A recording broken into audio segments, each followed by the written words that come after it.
Thumbtack presents the ins and outs of caring for your home. Out, indecision, overthinking, second-guessing every choice you make. In, plans and guides that make it easy to get home projects done. Out, beige on beige on beige. In, knowing what to do, when to do it, and who to hire. Start caring for your home with confidence. Download Thumbtack today. Okay, let's talk about Claude, the if-you-know AI assistant that's got everyone buzzing. Claude is like having a super smart, emotionally intelligent buddy in your pocket that responds like a real person would. Claude can help with just about anything, whether you need advice, inspiration, or even someone to help craft that perfect text to your crush. Claude can switch from being your life coach to your personal stylist to your side hustle strategist all in one conversation. Head to Claude.com, that's CLAUDE.com, and start chatting with Claude for free. We get these grandiose ideas of how we want to positively affect the world, not realizing that we have the ability to positively affect our immediate surroundings all day, every day.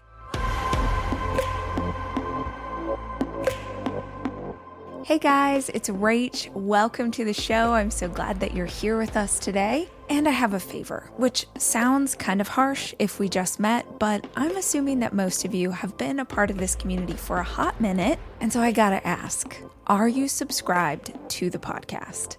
Subscribing to the podcast you listen to regularly is one of the best things that you can do for hosts like me. It helps to support the show and the staff that works on it.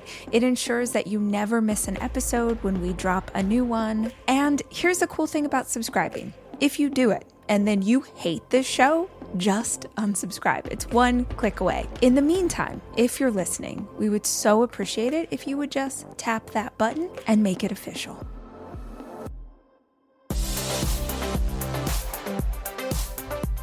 Hi y'all, it's Rachel. Welcome to another episode of the show and a little audiobook mashup. These new episodes are a combination of audiobook chapters from my audiobook mixed with podcast episodes that really support the concept. So these are audiobook chapters we've never shared here on the podcast before from my new book, What If You Are the Answer? And today we are digging into the idea of passion and purpose. This is a really hot topic over the last 5 or 10 years. Everybody wants to know how to find their purpose. What is their capital P purpose in life? And in this chapter, I share a question that you can ask to find yours. This actually will go really nicely with yesterday's episode of the show, which is all about hobbies that you can try and why hobbies are so important. So if you didn't listen to yesterday's episode, this is my reminder to go back and check that out. But today you are going to hear an audiobook chapter, and at the end of it is the podcast episode about how to find passion in your life by looking for the opposite. So if you just want to listen to the audiobook, it's here. And if you want to take the second half on board and really go deep, girl, we got you. What isn't your passion? What's definitely not your purpose? Raise your hand if you know exactly what the purpose of your existence is. Throw your other hand up if you have a clearly defined passion that will carry you, fully engaged and excited, all the way through this lifetime without ever once losing momentum. My guess is that there aren't a whole lot of you holding up the sign for a completed field goal right now. Figuring out your purpose, literally the reason for your existence, that's the highest level of self-actualization at the very tippy top of Maslow's hierarchy. Not familiar with Abraham Maslow yet? He's one of the founders of humanistic psychology and most famous for something called the hierarchy of needs. Imagine the USDA food pyramid, only instead of carbs and vegetables, Maslow organized the foundations of psychological necessity. At the bottom level, the most basic needs are essentials, like food, shelter, safety. And at the top, you guessed it, self-actualization. Meaning, We need about 100 other things to fall in line before we can ascend to the highest level of consciousness. That's the kind of thing spiritual masters, the Dalai Lama, Morpheus from the Matrix, devote their entire lives to figuring out. So why on earth do you think you're supposed to know your life's purpose at 27? Or even 52? Worse yet, why do you think you're somehow failing as a person because you don't? In a word, marketing. Somewhere in the last decade, knowing your purpose became popular, like Regina George popular. It's right up there with ketogenic diets and staying on top of your Wordle streak. Life's Purpose and her equally sexy sister, Living with Passion, were invited everywhere. The pursuit of these two ideologies showed up in how-to books and Hallmark movies, Sunday sermons, and countless social media posts. If you didn't already know them, you were encouraged to fantasize about them and pursue them relentlessly. Are you unhappy in life? How about uncertain? Unfulfilled? Unmotivated? Do you have dry skin or male pattern baldness? Must be because you haven't figured out your purpose. Or perhaps it's because you just need to find your passion. You know, just snap your fingers and discover the one true thing on this earth that will fulfill you above all else. Oscar Wilde once quipped that having a grand passion is the privilege of people who have nothing to do. Said another way, it's pretty freaking hard to pursue something as lofty as life's passion when you're unsure how you're going to make rent this month. But they'll never mention that in those motivational quote cards your grandma got everyone as stocking stuffers last Christmas. The cards don't really care that you work 2 jobs while raising 3 kids or that you're barely keeping your head above water. If you really want to succeed in life, then you need to know. This narrative is sneaky. It feels like guidance. It seems helpful. But ultimately, it causes way more harm than good. Not because passion and purpose aren't beautiful pursuits, but because what should be gorgeous aspirations of an intentional life have become just another thing to collect and show off on Instagram alongside your last trip to Cabo. It's one more thing you're supposed to have the answer to. Since you likely don't, you can add it to the list of things you already feel shame about, like not eating enough leafy greens and remembering to take calcium supplements to increase bone density. Look, y'all, please hear me. You don't need to know your purpose to live with purpose. And while we're at it, you don't need to have your life's passion figured out to live a beautiful life you feel passionate about. In fact, I don't know a single person who set out to find their passion or paid for a course on it or read a book about it who actually achieved the desired result. The most passionate and purpose-filled people I know aren't living for that end goal. They're living for this moment, this day, this creative project, this Taco Tuesday with their besties. They're serving that oat milk latte to the customer with a genuine smile on their face. They're taking care of this patient or client or student with their core values in alignment and a clear intention about how this moment or circumstance really, truly is all there is. They're only rarely affected by external circumstances because they understand that their internal world is completely within their control.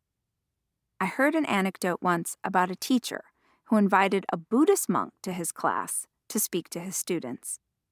The monk walked into their classroom without saying a word, then went to the board and wrote something along the lines of, "Most of you want to change the world, but you don't want to help mom do the dishes." I'm positive I don't have all the pertinent details of that encounter, but I've never forgotten the wisdom of that single sentence.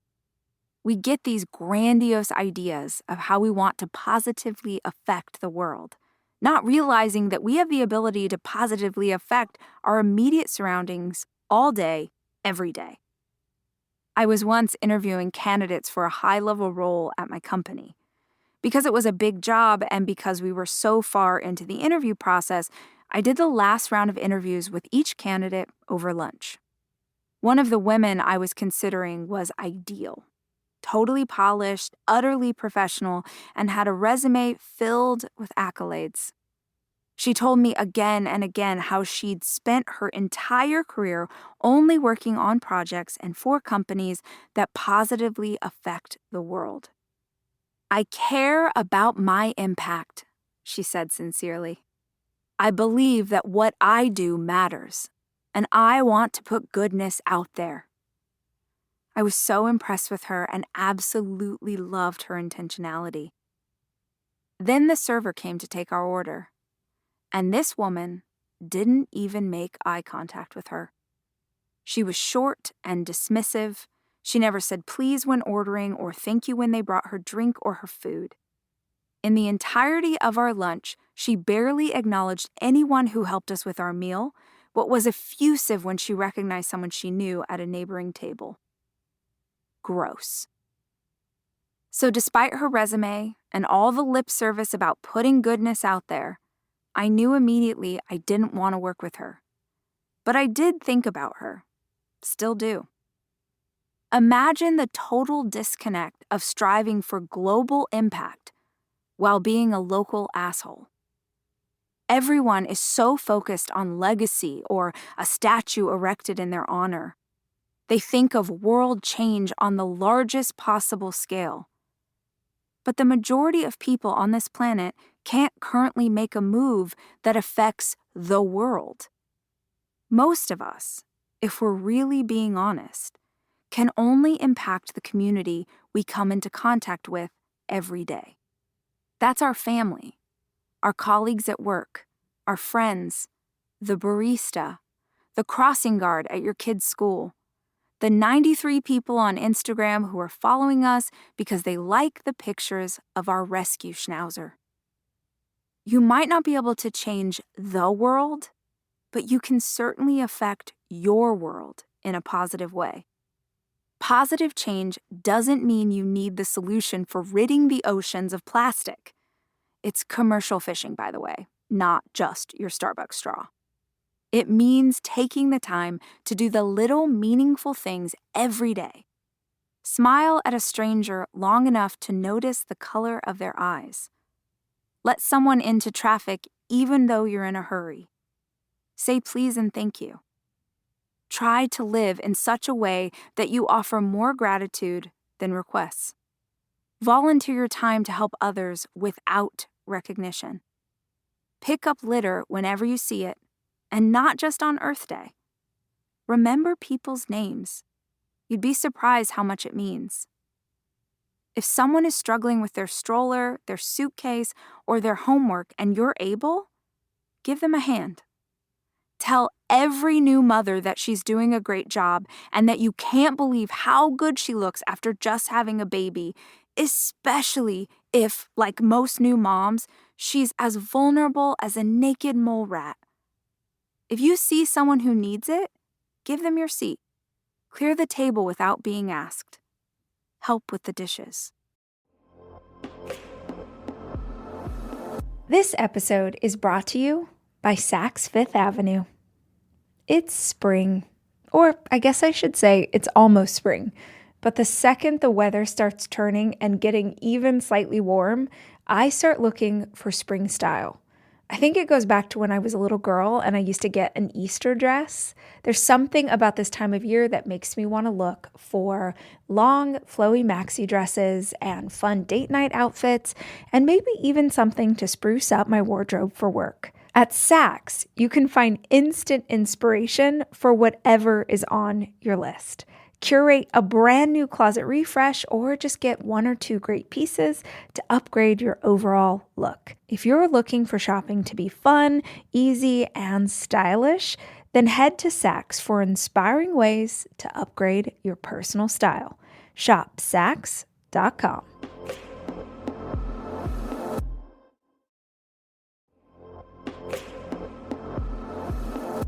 If you've ever learned about nutrition in a way that you didn't know before, and suddenly you're way more thoughtful about what your food is made with, what's on the back of the label, it can be really confusing when you're first starting out to understand what means what you should buy for your family, and what you should leave at the store. Well, now you can spend less time at the grocery store thanks to Thrive Market, your new go-to online grocery store for getting all of your healthy essentials delivered. With over 1,000 harmful ingredients banned from their store, Thrive Market's team of product researchers do the hard work so you don't have to spend all of your time trying to figure out what is in the food you are ordering. Finding better options for your whole family is super easy with Thrive Market's Healthy Swap Scanner. You can scan a product you already have and it instantly recommends healthier items. Ready to make the switch? Go to thrivemarket.com/rach for 30% off your first order plus a free $60 gift. That's THRIVE market.com/rach. thrivemarket.com/rach.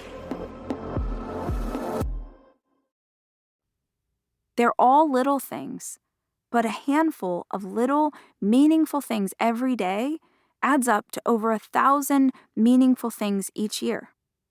That's the kind of intention that has ripple effects. It's contagious. It spreads and catches on. Imagine if you influenced one person to do the same, and they influenced another. Your earnest pursuit could shift the vibration of those around you. This can give you more purpose in your day than even the loftiest achievement, and it's far easier to pull off. Plus, I bet if you look back on your own life, you won't be able to remember all of the people who have achieved really impressive and fancy things. But I guarantee you remember your favorite teacher growing up. I'm positive you know the name of your childhood best friend or a mentor who guided you. I bet you still recall the moment a stranger held the door open as you struggled with your newborn stroller, and as they passed by, they told you were doing great. You can have a lasting impact on someone's life without ever once doing something the world deems noteworthy. Essentially, what I'm proposing here is that it's much easier to live with purpose than it is to know your ultimate purpose. It may just seem like a play on semantics, but the subtle difference between the two matters. My purpose in life feels very clear and directed at the moment. I find purpose in being a good mother, though that's a much easier feeling now that my kids are older and I'm not so desperately deep in the weeds. I find purpose in hosting my podcast, not because I have so much to say, rather, I get to sit with the most interesting people, and I'm grateful for the opportunity to listen. I find purpose in writing these words for you, though truthfully, I really cannot wait to run out of ideas for nonfiction books so I can start writing exclusively about warrior fairies or something equally geeky. Purpose in this season of my life looks very different than it did when I was 25 or 15. Purpose, it turns out, is subject to change. But if I attach the reason for my existence to my current focus, it gives far too much weight to what may very well be a passing fancy. It adds far too much pressure to the millions and millions of people who don't feel confident in what they're called to do or who they're supposed to be. To them, I'd like to submit that you don't need to have any idea what your full purpose is right this second to find a lot of purpose in this moment. Remember the question from the last chapter? Bring it in here too. You can start not with an attempt to add something to your life, but with the intention to take something away. So here we go. What isn't your purpose? Are there parts of your life, your work, your relationship that utterly drain you? Are there things you do, even if you're good at them, that you absolutely hate, but you don't know how to stop? What or who sucks energy out of you like a vampire? Years ago, while giving a talk about self-care, I asked the audience how they were sleeping. A group of thousands of women, most of whom were mothers, meant that most of them chuckled in response. Sleep was not something that many of them felt like they were doing right. Does anyone struggle with insomnia? Several people near me nodded, and one young woman in particular caught my eye. "You have insomnia?" I asked her. She looked a little startled that I noticed her. People never expect to be called on until it's too late. The young woman, I'll call her Paige, stood up and nervously explained that she'd been struggling with insomnia for a year or more. "No matter what I do, I can't seem to fall asleep," she told us. "The longer I stay awake, the more I freak out that I'm still awake, and that makes the anxiety worse." Around the room, many other people nodded in understanding. I asked Paige a lot of questions to try to help her get clarity on what was really going on in her life. I won't take you through the full transcript, but allow me to jump ahead to the conclusion. Paige was in her 20s, and she'd been an ER nurse for a year and a half. When asked why she went into nursing, she got a little misty-eyed and pointed to the woman sitting beside her. "My mom," she told us. "She's the most amazing person I know, and she's been a nurse my whole life. She's basically a legend at our hospital. I want to be just like her." Beside her, Mama was touched. She got misty-eyed too. "How long have you been doing this work?" I asked her mom. 28 years, she beamed. "And you love it?" "I do." We could all see that she did. We could feel her conviction and, yes, the purpose she found in this incredibly vital job she does. "And how about you, Paige?" I asked. "Do you love being a nurse?"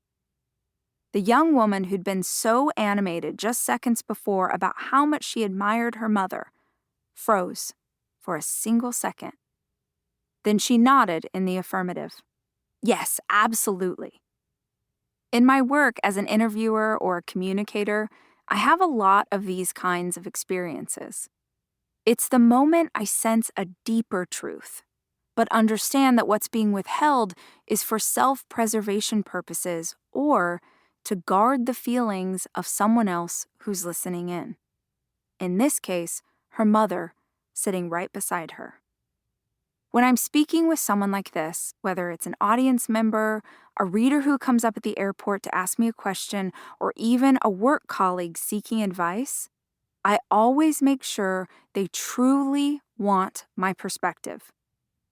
Because honestly, sometimes people just want to be heard. They want someone to hold space for them while they process. But, and I can't imagine this will come as a surprise to you, I'm not great at not getting involved. I'm absolutely terrible at not giving you advice if there is very clearly advice to be had. Plus, I don't believe in coincidence. I don't believe I just randomly noticed this girl raising her hand in a sea of thousands. I believe I noticed her because I might be able to help her. Energy works like that. I've never one time been giving a speech and called on a nuclear physicist who was looking for clarification on subatomic particles. In that instance, I can't help at all. I'm energetically drawn to people who are wrestling with something I've also battled. In this case, anxiety and insomnia. Paige, can I challenge you a little bit? She took a deep breath and nodded very seriously. Do you really love being a nurse? She began to turn her head toward her mother. Nope, don't look at Mama. Just look at me. She did. I can tell that your mom is wonderful, and because she's wonderful, I'm positive that she only wants for you to be happy. Her mother nodded passionately. Do you really love being a nurse? Do you even like it? The room held its breath. And then Paige shook her head. No. The tension came out of her shoulders and the words came out in a rush. Paige found her job incredibly overwhelming, but she'd pursued it because she wasn't sure what else to do. Her mom was so fulfilled by it, she assumed she'd grow to love it too. But dude, ER nurse? That's not something you can do lightly. That's a vocation. That requires a soul-centered commitment and, I'm assuming, a love of adrenaline. And here's this beautiful, gentle Daisy trying her best to keep up and assuming she'll grow into it. All because she's given, quote, too much time to the process to turn back now.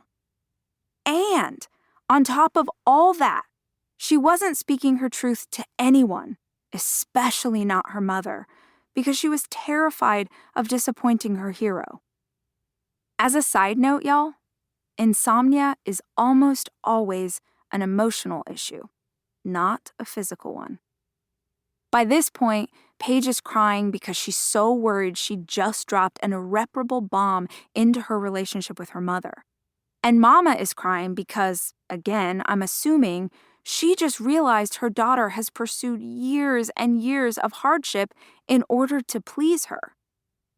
Well, this is fantastic news, I announced. Because now that you know what you aren't passionate about, we can tick that off the list and try another thing that might be right. It turned out to be horses, by the way. Horses were what Paige loved, the greatest joy in her life. When she told us all about working with them, her whole essence vibrated with joy. She hadn't pursued that path at all because she worried that she wouldn't be respected for following a path that others thought was silly. I'd like to tell you that today, Paige is one of the most successful equine vets west of the Mississippi. I'd like to believe that our conversation all those years ago was the catalyst she needed to pursue life on her terms. I'd like to tell you that, but I honestly don't know what Paige did next. Maybe she changed everything. Maybe she kept living out someone else's purpose because she wasn't sure what her own was. The only thing I know for sure is that Paige has a choice, and so do you. Once she knew for certain what wasn't for her, she could use that information to figure out what is. Before you know your purpose or your passion, you sometimes have to try out a lot of things that aren't. Before you find an incredible romantic partner, you sometimes have to experience pretty terrible people to learn what you don't like. None of those experiences are failures. They're experiments on the road to clarity. The more experimentation you take part in, the closer you'll get to figuring out your truth. So why not learn to fly a plane? Not real airplanes. That's expensive and requires schooling. How about those remote control airplanes that people meet up in fields to fly together? That always seemed like a cool group of enthusiasts to hang with.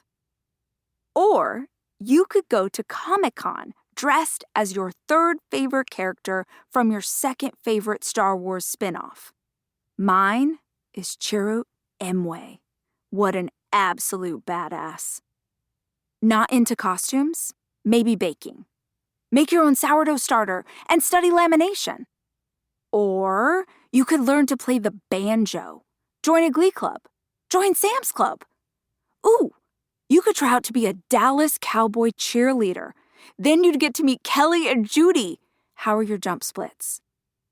Just get out there and try something. Try anything at all. Maybe you love it. Maybe you hate it.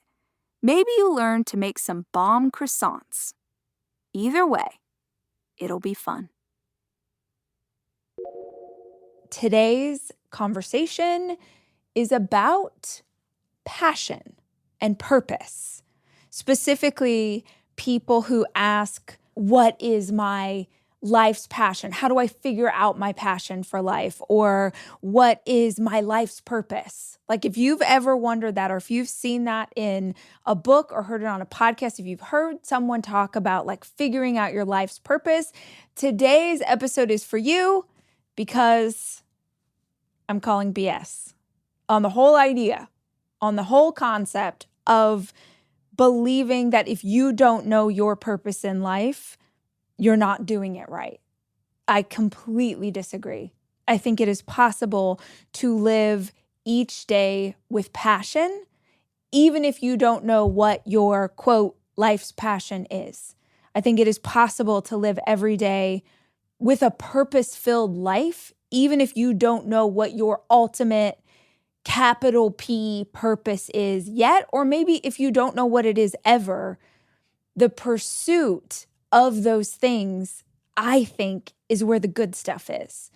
And it is the lack that we create in our life when we feel like there is a disparity between this like ultimate fantasy of knowing our reason for living every second of every day. That space between where we are and that ultimate vision, I think really hurts us, because it's just another thing to add to the list of like all the ways we're not cutting it. I tried my best in writing this book to talk about things that I really used to believe, or that I really used to cling to in my own mind, of if I could just figure out this thing, then everything else will fall into place. Like if I could just know the answer to this question, if I could just know my passion, if I could just know my purpose, if I could just make a beautiful poster of my personal core values, if I could just have this whatever for my family and like paint it on a beautiful chalkboard and put it on the wall. There is nothing wrong with taking a deep dive on those topics. I think at times in my life, they helped me to feel more in control, and they definitely gave me a stronger footing and a foundation of how to pursue things. But, and I don't know if this is going to sound sacrilegious to say because I come from the personal development space, but I worry that for myself, at some point, the pursuit of that framework, or the pursuit of that roadmap, or the pursuit of know your 3 things, know your this, know your that, like what is your passion? How do you look at the, like, it becomes a distraction. It becomes just another thing to do so that you don't have to really unpack what's going on. I think you guys know this, but in case you don't, my happy place is on the beach. Actually, that's not enough. My happy place is on the beach with an iced coffee in my hand. What a vibe. There are a lot of beaches out there, but there's only one people call the beach. Myrtle Beach, South Carolina, is made up of 14 coastal communities and 60 miles of sunny beaches. Together, they create a place that makes you feel like you belong. Shine and dine in a foodie haven with oceanfront patios, fresh seafood, low country classics, and southern favorites. Plus, my favorite, you can listen to live music any day of the year, outside at laid-back beach bars, at world-renowned theaters, or right on the boardwalk. You belong at Myrtle Beach, South Carolina. Plan your trip to the beach at visitmyrtlebeach.com.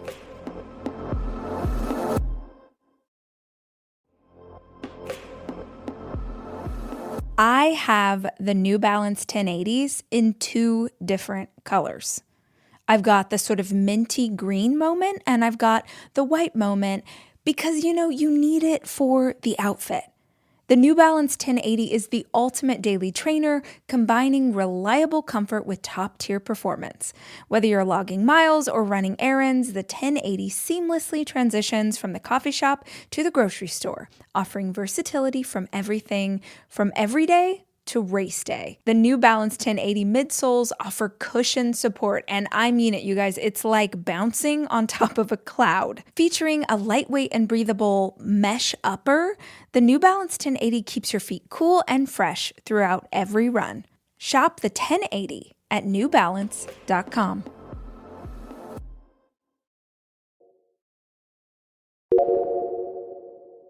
Now, I want to be careful here because I cannot stress to you enough that when I was very early in my self-work, when I first really started going to therapy in my adult life, when I first started to get into personal development, do all of those things, these classes or structures, they really helped me because I didn't have any tools. I didn't have any guidance. I didn't have any wisdom. So I really was grasping on to whatever I could find. And I found some incredible teachers that I owe a lot of my foundation to now. I'm more speaking from where I am today. And where I am today, I still have to catch myself when I see someone else explain, oh, well, we're doing this course on X, Y, and Z, or, oh, we're having this conference and we're going to talk about blah, blah, blah. I get really excited and I want to go to that thing because I know what it feels like to experience that initial rush of like, oh, I did it. I figured out the answer. I found the person who had the tool and now I know what to do. I still have to check myself from running from one thing to another, because reading about how someone else would do it is easier than doing it. Taking someone's course on how to know what's best for me is way easier than sitting in the tension of a life that has begun to feel monotonous. Listening to someone on YouTube talk about their passion for life is easier than doing the work to figure out my own. If in your gut, if you're listening to this and you're like, nah, I'm still at a place where I really want someone to tell me, give me some guidance for figuring out the 5 words that my family's going to use as their tent pole for the next 10 years. If that feels good, lean all the way in. But if, like me, you feel this stirring, or maybe you felt this stirring for a while that, you know what? I don't need any more lessons. I don't need any more videos. I just need to actually confront what's going on in my life and figure out what to do about it. If that's where you're at, that's where I'm at. And today's episode is for us and for a senior citizen in Nebraska, which is a very weird segue, but when you listen to the voicemail that I got, you're going to understand why. Hi, Rachel. This is a senior citizen from Nebraska, and I wish one of your podcast topics, or maybe I just missed it, would be how to stay excited for life. My kids are grown. I don't have grandchildren, which that's a whole nother story, and I don't think it has anything to do with it. But when you're financially okay and you've traveled, getting the new car doesn't spark the love or the excitement like it did when we were young and struggling to buy things. Now I just feel like my husband and I, which we're happily married, and we just don't have the excitement for life. Do you have any ideas of how to feel excited daily? I'm not depressed. Nothing's wrong. I just would like some ideas. Thanks, and have a good day. Bye-bye. Okay. I would never call her a senior citizen, but she called herself that. So it's like Sleepless in Seattle, senior citizen in Nebraska, / anyone else who can identify with this idea that we want more zing, more spark, more joy, more life. I love that she said, like, I'm not depressed. I'm not pursuing the new car. I'm not trying to get the promotion at work. Like, getting to a place, whether that's as a, quote, senior citizen, or even in your 20s or 30s, where you're like, you know what? I'm tired of pursuing all the stuff. I don't want any more stuff. I want to feel more passionate about the world around me. I, as usual, have a bunch of different ideas for this, but I think where it starts is this idea of opposites. When you can't figure out what you want, and this isn't just about passion or purpose, this is like anything in life. When you can't figure out what you want or what the right choice is, figure out what the wrong choice is. When you can't figure out what you want, figure out what you don't want. Because sometimes being spoiled for choice, it's like going to the Cheesecake Factory. You guys ever been to the Cheesecake Factory and their menu is like 10,000 items long? You start to look and you're like, oh, I want the spinach artichoke. No, I actually want, okay, wait, maybe I want the soup and the sandwich, and oh, their pizza's so good. I'm making myself hungry. When there are so many things to choose from, I can get overwhelmed by the choice. And then I get confused, especially if you're in a season where you're feeling tired or burnt out or overwhelmed, which is a lot of us right now. It's harder to figure out which direction to go when the possibilities are endless. The flip side of the Cheesecake Factory is like In-N-Out. I think most of you know In-N-Out Burger, even if you're not on the West Coast. In-N-Out Burger has a cheeseburger in various formats, a fry, a drink, or a milkshake. That is all that is on their menu. Yes, there's a secret menu. You can get it animal style. You can get it let's do the grilled onions, like the whole thing. You can do it. But the point is, they serve 4 things: burgers, fries, shakes, and drinks, period. So when I go to In-N-Out, I'm not confused about what I'm getting. I know what I'm getting. My only question is, what form do I want that burger in? Obviously, animal style. If you find yourself in life where you're like, oh, there's so many things I could do, like our senior citizen in Nebraska, she's got time on her hands. She doesn't have those grandbabies yet. She has, not saying that she's rolling around in money, but she said money is not a financial concern of hers. So she's like, what do I do to feel passionate? Let's look for the opposite. When you don't know what you want, figure out what you don't want. Well, how do I know what I don't want? You can start in the simplest way. You could journal about it. You can type it in your computer. You can make a list, is the headline here. And you could put all of the things. Let's think of everything that you've done as a hobby or a pastime in the last decade and just write it down.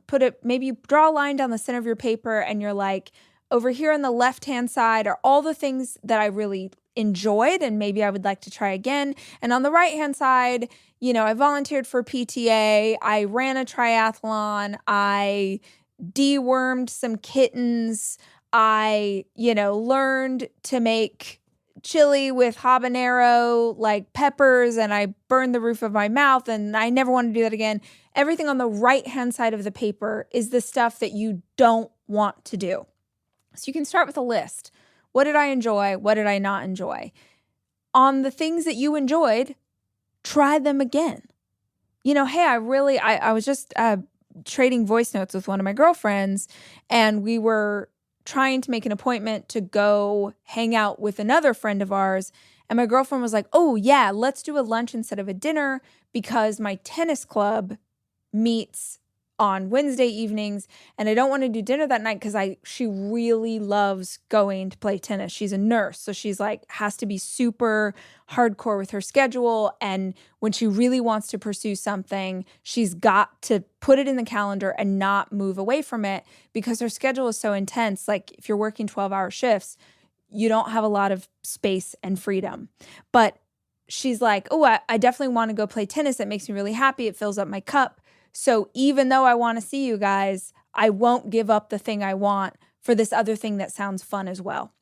So you go through the list and you're like, you know what? I used to love being on the tennis team, or I used to love when I volunteered with the library. I used to love when I got to go work with horses. I don't know, fill in the blank.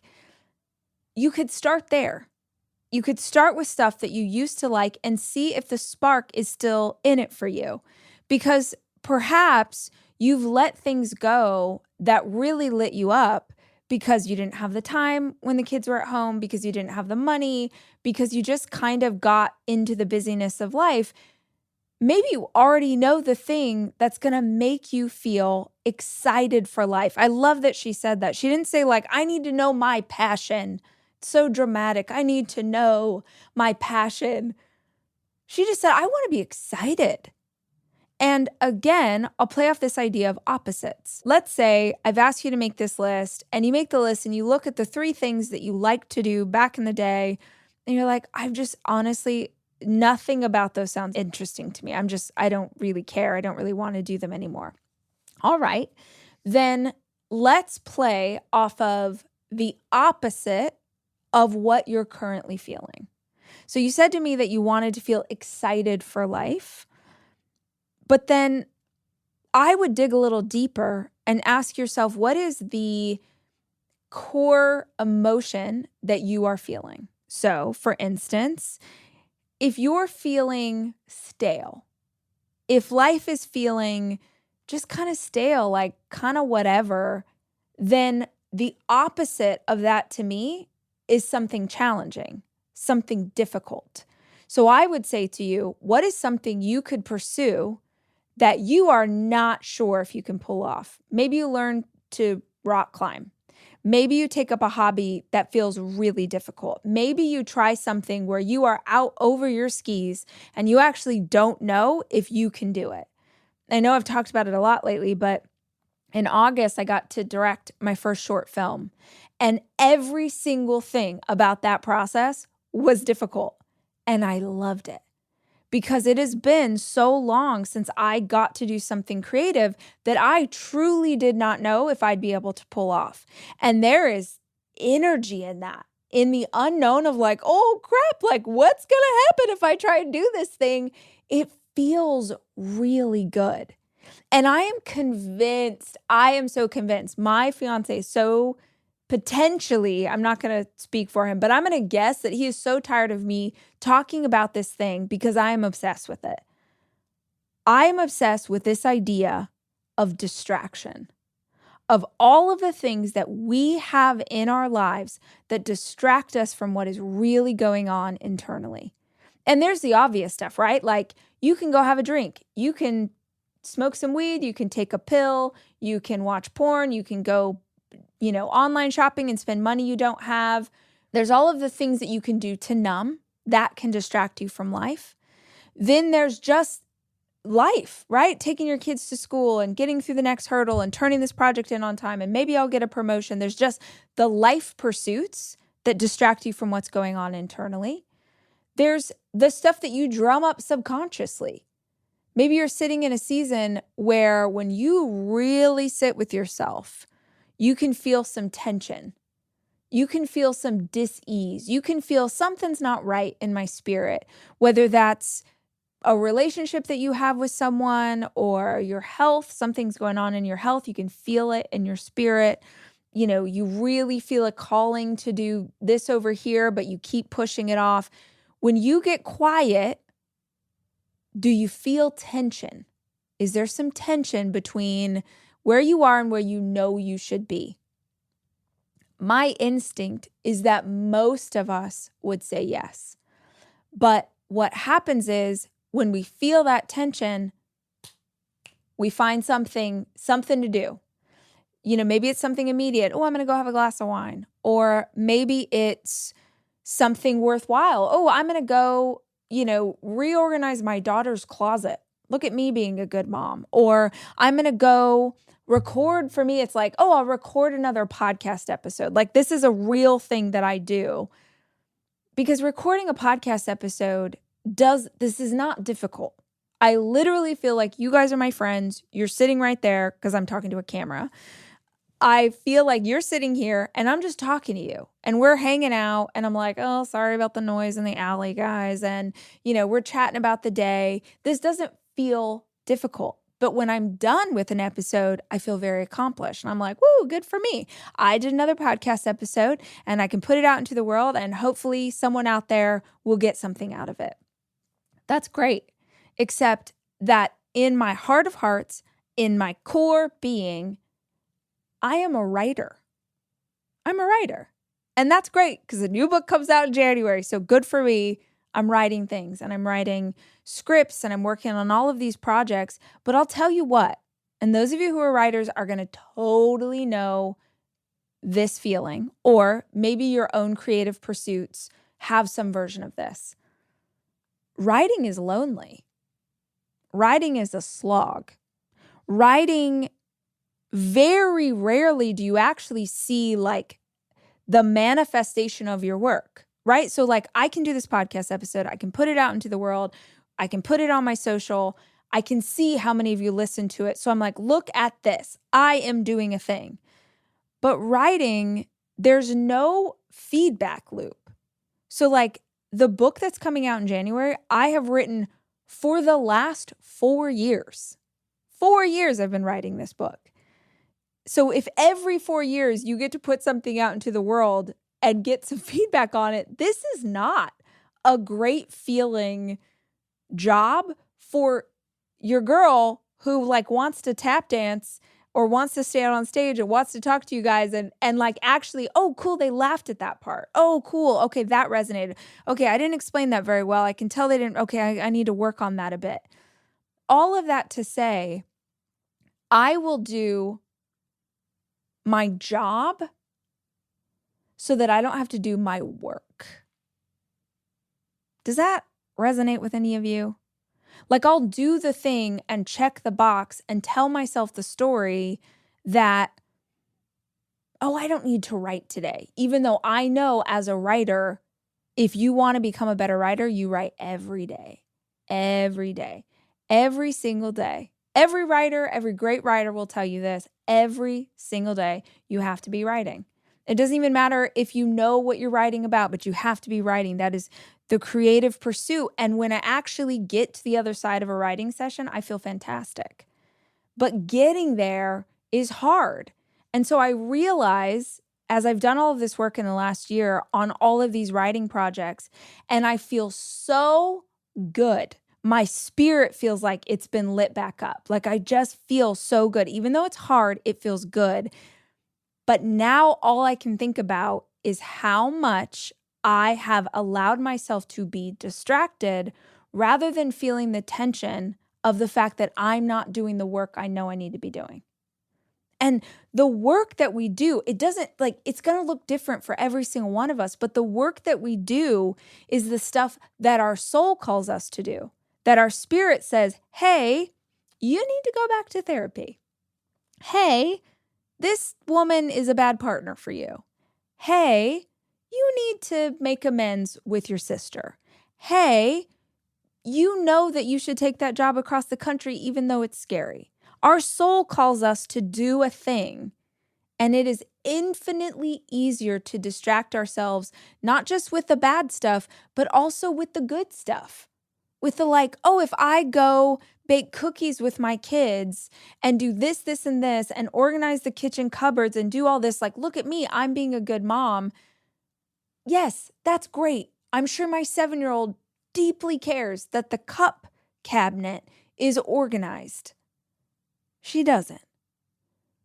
I'm doing that thing to avoid doing the work. And it's when we will sit in that tension and not let ourselves be distracted from it and start asking, what feels good? What lights me up? It's like my friend wanting to go to tennis club. She'd go into the park with a group of people, all of which are at least 25 years older than she is, and she plays tennis once a week, and it makes her super happy. And then she's better able to do her job as a nurse because she's filled up her own cup. You know, you ask me, senior citizen in Nebraska, you ask me, what can I do to be excited about life? You build a life that when you open your eyes, you're excited for what the day holds. And I think we've been taught to believe that's like some big overarching thing. If I was this person, I led this life, then I would be excited about life. But I actually think it's about building out each individual day and filling it with things that you're pumped to be a part of.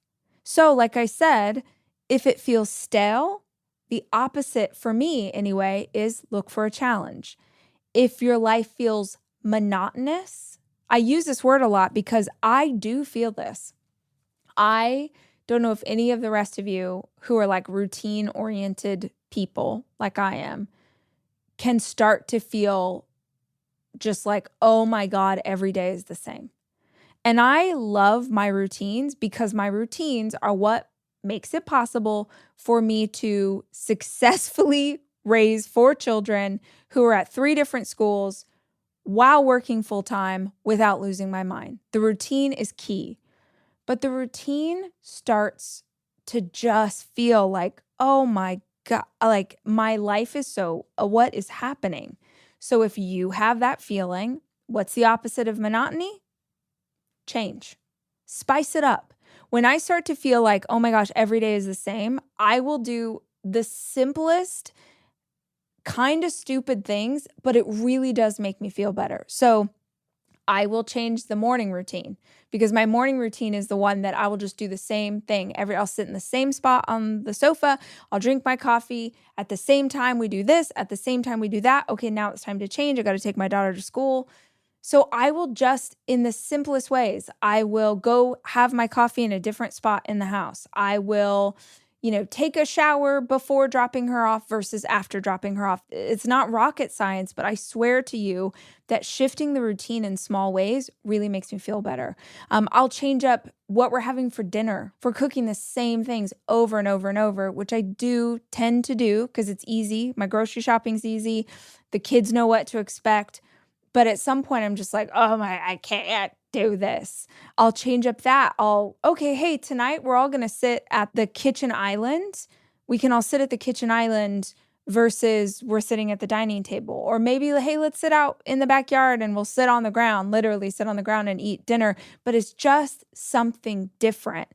It's like the In-N-Out burger. It's the same, you know what you're ordering, but you're changing up the way that shows up. Because I'm not trying to throw my whole life upside down and kill the routines that have really saved our family and helped us to function. But I do just want to add a little spice. So in the same way that the question for this chapter is the opposite, what isn't your passion?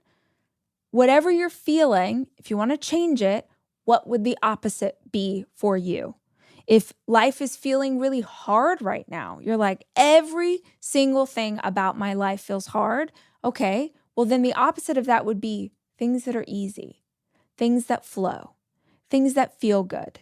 And when life feels hard, I think the easiest thing that you can do is not add some stuff to your life. It's not like life feels hard, so I'm going to add in a yoga class to make sure that I get, breath work done. Unless that feels really exciting to you, in which case, go for it. To me, when life feels hard, the easiest thing to make it feel better is to strip things away, is to remove things from your life so there's just less stuff, less volunteering for the thing, less showing up in this space, less having to do X, Y, and Z because you want the other moms at school to think that you're a good mom too. Just let some stuff go and reach for things that feel as easy as possible. Just simple, calm. I took a bath last night. It's one of those things that we know we should be doing. It's so good for us. I don't take baths as much as I want to. And last night I was like, oh, wow, a bath sounds so nice right now. But my immediate thought was, I don't have an hour. I need to put Noah to bed. I don't have the time to do a whole thing and make it a whatever. And then there's bubbles. And it's like, I went on this story in my mind of all the reasons I couldn't do this thing that would feel really good. And then I was like, bro, because this is how I talk to myself, bro, you don't need an hour. Run a bath, sit in it for 20 minutes. I literally told Alexa to set a timer in my bathroom for 20 minutes. I had Alexa also play Fleetwood Mac. I lit a candle.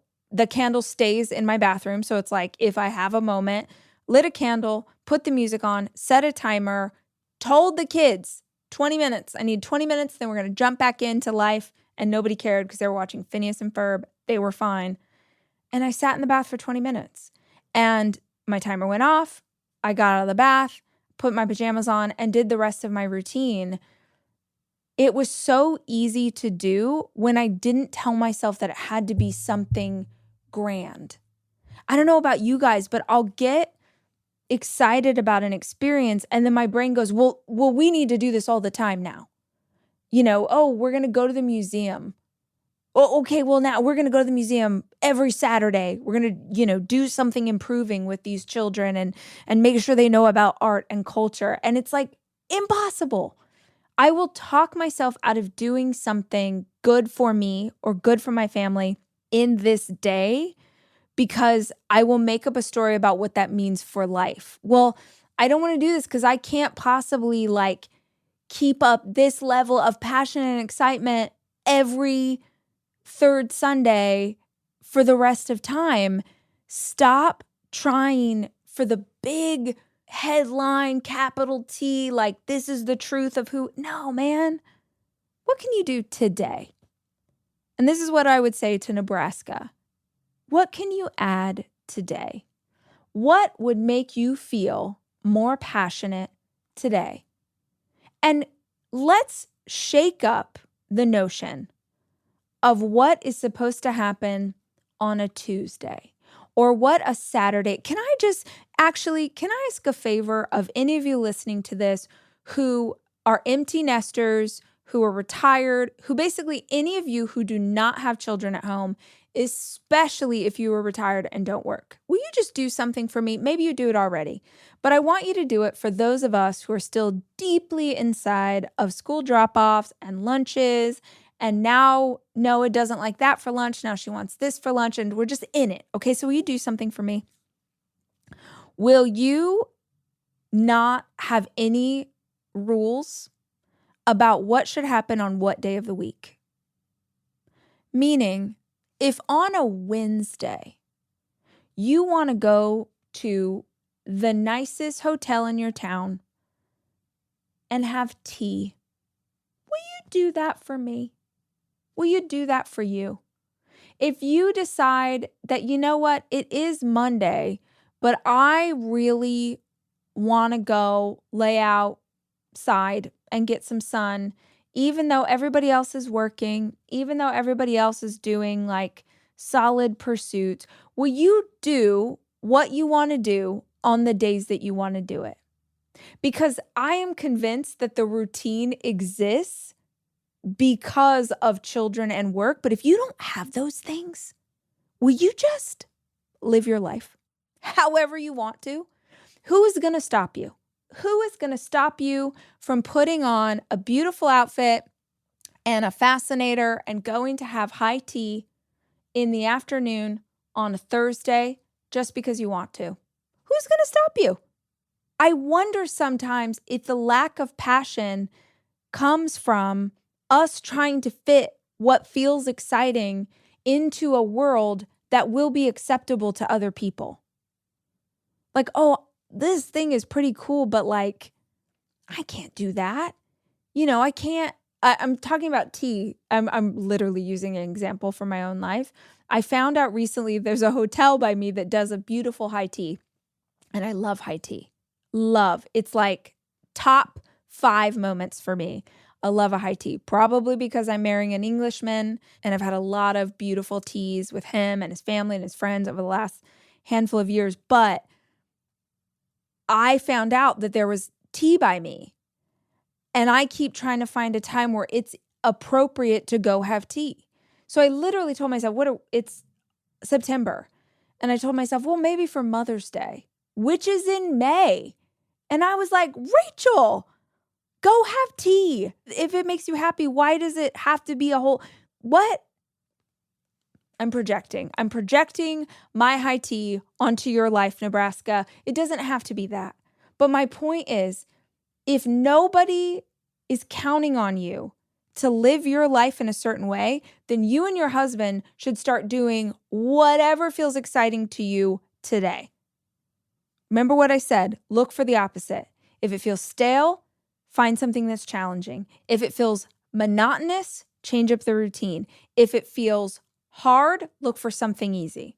Or perhaps you take a deep dive and you realize it's none of those things. It's actually this emotion. Or maybe you ask your husband to do this and you two are feeling two completely different emotions. That's cool. Go on this pursuit together. You find something to do that's going to light you up. He finds something to do that's going to light him up. I actually don't think it's as hard as we make it out to be. I just think that most of us have lived our lives with responsibility and taking care of other people and doing what needs to be done. And so we rarely ask ourselves, hey, what would feel good today? So start there. What isn't your passion? And when you figure out what isn't your passion, maybe you get some ideas for what might be. And then you try them. You try that thing, you try this thing, and you see if anything lights you up. And it doesn't have to be who you are now. It can just be something you do one time. It could be something you do once a month. It can be a way to fill up your calendar. But I will tell you what I know is true. And I shouldn't say any absolute truths for you guys, but I feel pretty strongly about this one. If you feel like your life lacks passion, if you feel like your life lacks purpose, the way to fix that is not by doing the same thing over and over and expecting different results. If you want something you've never had, you got to do something that you haven't done yet. So mix it up and try some things. You have the time, you have the resources. This is your era. This is your try girl era. This is for you, Nebraska. You try some stuff on, see what fits. Pay attention to what lights you up. It does not matter if it doesn't make sense to anybody but you. And fill your calendar with more stuff like that. Hope you guys found this conversation helpful. And thanks for hanging out. I'll be back soon with more conversation. And until then, as always, I love you and I'm rooting for you. The Rachel Hollis podcast is produced by me, Rachel Hollis. It's edited by Andrew Weller and Jack Noble.